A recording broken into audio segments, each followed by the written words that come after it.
Mais encore tous les jours, aujourd'hui, je suis souvent soit freiné, soit complètement bloqué sur une grande partie des sites et des applications mobiles.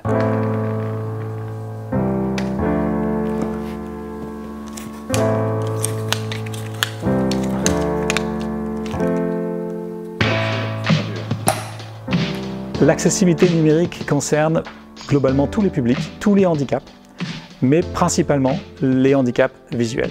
Le RG2A est le référentiel général de l'amélioration de l'accessibilité. Il permet en fait, selon 106 critères et 13 thématiques, d'identifier tous les points d'accessibilité d'un site internet ou d'une application mobile. C'est une obligation légale pour les entreprises de plus de 250 millions d'euros de chiffre d'affaires. Elles ont l'obligation de rendre tous leurs services digitaux, que ce soit site internet, application mobile, application RH, application métier, et globalement toute la communication digitale accessible vis-à-vis à la fois de leurs salariés et de leurs clients. Tout ce qui concerne les images, tout ce qui va concerner les liens, tout ce qui va concerner les formulaires. En fait, ce sont des choses qu'on envoie directement sur les sites et qui permettront à l'utilisateur à la fois d'aller consulter un site internet ou une application, mais surtout d'interagir. L'intérêt essentiel pour les entreprises, à la fois, c'est de satisfaire des publics qui sont en situation de handicap et souvent éloignés des espaces numériques, mais on a toujours tendance à dire que qui peut plus peut le moins.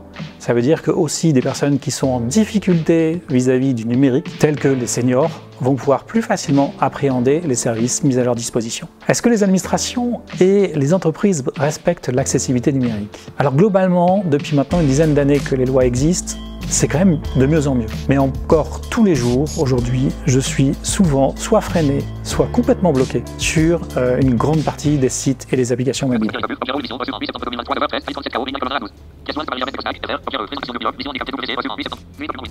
Et je ne vous parle pas des intranets dans lesquels je pense pour la plupart des entreprises, je ne pourrais malheureusement pas être un vrai utilisateur.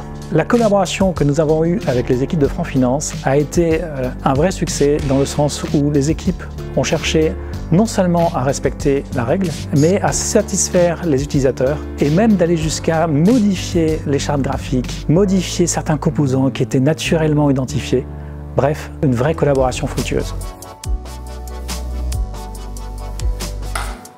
Pour resituer le sujet de l'accessibilité numérique et du respect de la norme RG2A dans le contexte Franc Finance, pour nous, ça s'est illustré dans la refonte de notre site institutionnel www.francfinance.com. Ça a été un travail de longue haleine pour les équipes en charge du projet de refonte du site, puisqu'elles ont passé au crible l'ensemble des critères de la norme RG2A. Et on est particulièrement fiers du résultat puisqu'on obtient un score d'excellence, 99% d'accessibilité moyenne pour le site francfinance.com, ce qui nous place parmi les meilleurs sites aujourd'hui sur le marché. Le sujet de l'accessibilité numérique, il est aujourd'hui inscrit dans notre stratégie RSE chez Franc Finance et également dans notre accord sur le handicap. Ce qu'on aimerait maintenant, c'est que les métiers s'approprient le sujet de l'accessibilité numérique au travers des autres applications et sites web de Franc Finance. Et puis nous, côté communication, on s'est fixé pour objectif d'aller vers une plus grande accessibilité de nos sites intranet.